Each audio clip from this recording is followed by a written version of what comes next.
Okay, we're ready to come back and finish cooking. The first thing I'm going to do is steady the bowl. So I'm going to take a dish towel, curl it up, and then form it into a ring. This is going to help me steady the bowl for when I go on to the crucial tempering step. So I'm going to uncover my milk, which is still pretty hot. I've infused my vanilla bean. So I'm going to uncover that and heat it back up.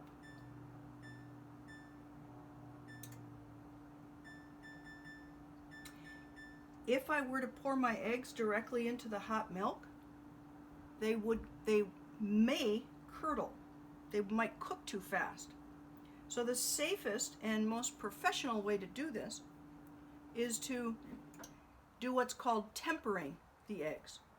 I'm going to pour a small amount of the hot milk into the egg mixture, stir it to combine, and then add it back. Usually a rule of thumb is 1/3. 1/3 of the hot ingredient, or as the author of our textbook says in chapter 1, adding part of the ingredient that causes the problem into the ingredient that is the problem. And in this particular case, eggs are the problem, and the ingredient that causes the problem is the hot milk. So we're going to bring this milk back to a boil. It shouldn't take too long. While that happens, I'm just going to remind you that I have a spatula here that I'm going to use to scrape my raw eggs into the pot. And I'm going to keep that over on this side. And I have a clean spatula, which I will use to clean out the pot and push the pastry cream through the sieve. It's very important that we don't cross-contaminate and use the spatula from the raw eggs on the finished pastry cream.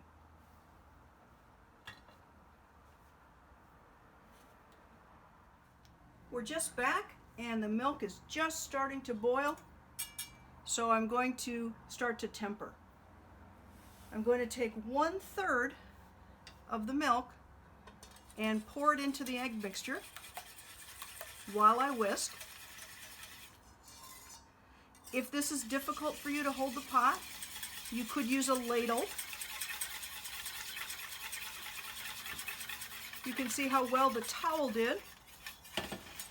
It holds my bowl steady so that I don't have to worry about it going over. Once I have the milk stirred in, I'm going to stir this egg mixture into the pot and return it to the heat. I'm using my spatula that I won't be using again to clean out the bowl. Again, this is raw eggs. This spatula is contaminated. I'm going to put that over to the side so I don't mistakenly use it. And now I'm going to stir continuously over medium heat and bring this back to a boil. This is how vigorously I'm going to stir the entire time. As soon as the eggs are in the pot, I must stir continuously. Every once in a while I'll stop and use the tip of the spatula to go around and clean the edges of the pot. And I'm going to do this until the mixture comes back to a boil.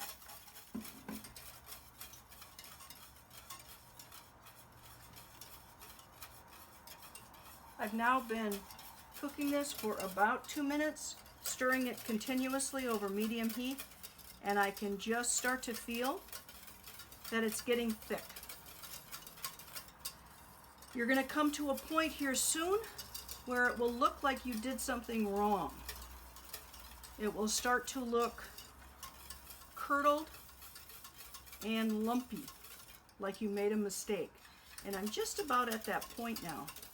That's a normal part of the process. Continue on.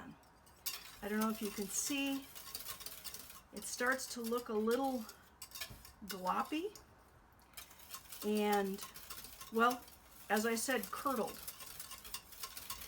Your job is to push on. This must come to a boil. The boil is not for the eggs. The eggs are already cooked. This mixture is close to a boil and the eggs are cooked. But we added cornstarch to this. And it's very important that this mixture boils. And we're going to boil it for about 20 seconds. If it doesn't boil for that long, you may end up tasting that starch. We have to make sure that we cook the starch out of this. Some recipes contain flour. This contains cornstarch. In either case, it must boil. I'm going to stop periodically. You can see the bubbles coming up. So that's when I'm going to start counting. When I actually see, you can't see it as you're stirring. You have to stop. Once you stop, you can see the bubbles popping. Okay? You must continue to stir. At this point is when you, if you're not careful, you'll get scorching. But can you see how it smoothed out? And it got very shiny and beautiful. And it's hard to see because it's so thick, but it's still boiling. They're real big gloppy bubbles coming out. Okay? This has actually been a little bit more than 20 seconds. So I'm going to pull it off now. I'll turn off the heat. And right now it looks pretty nice and smooth and shiny. At this point, I'm going to add my butter. Okay? Just going to put that in. And then I'll stir it.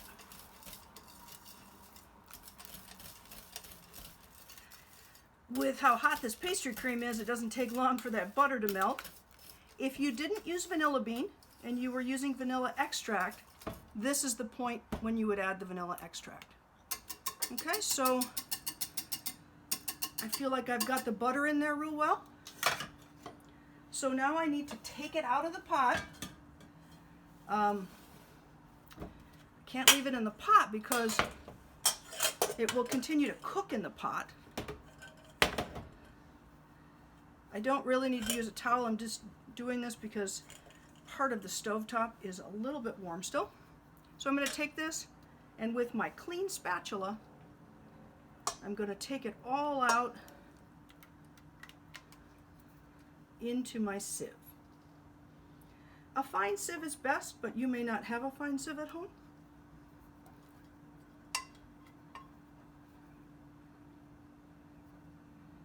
Doing the best that I can here to scrape it out well. And if you'll notice, I'm using the edge of the pan to clean my spatula. It is hot, but actually the reason I'm doing that is because I'd like to not contaminate this with my hands. Pastry cream or any custard products are really good media. So you can see I didn't have any scorching. Looks pretty good. So I'll get rid of that pot.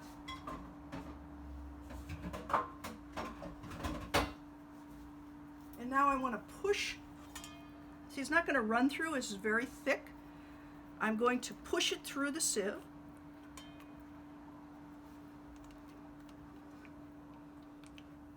And this will make a real good pastry cream even better. You'll see in a few moments, once I have it all pushed through, what is left in the sieve. Now, the obvious thing that'll be left in the sieve is the vanilla bean. I don't have to sieve it for the vanilla bean because I could have just pulled the vanilla bean out with a tong or my finger or something. But if you look at the bottom of the sieve, what you actually see are some white little ball-y strings. And if you remember from our egg module, those are the chaleza or the chalice, the part that connects or anchors the yolk to the middle of the egg to prevent damage. So for most baked things, they don't matter. They just become part of the egg and get baked and you don't notice it. But in custards, you will notice it. It will affect the smooth mouthfeel. So we strain this to remove those. So you can actually strain the egg mixture before cooking. However, straining after cooking makes the whole custard just a little bit smoother. So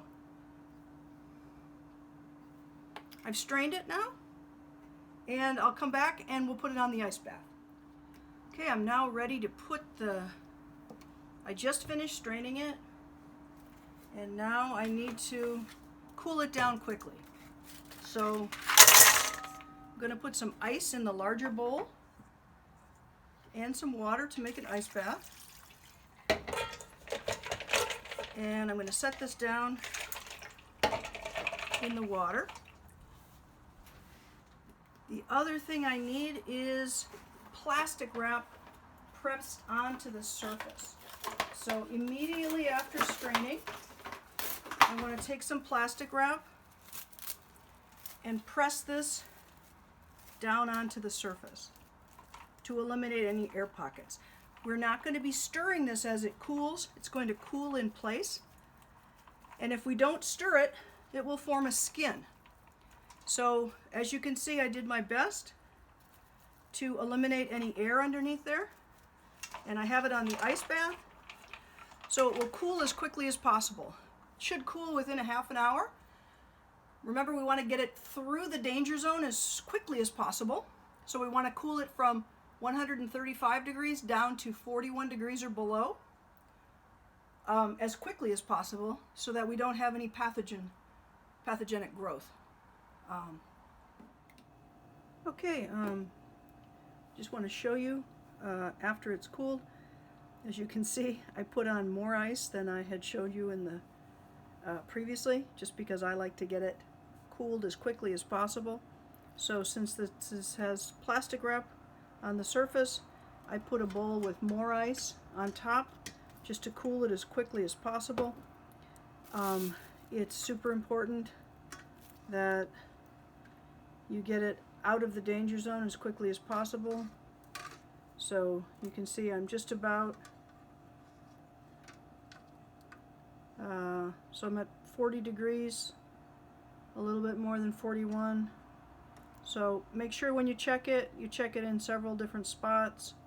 It's almost at the right temperature before you refrigerate it. Do not cool it in the refrigerator. As you remember from our safety and sanitation, the refrigerator is not meant to cool food. It is meant to keep cold food cold.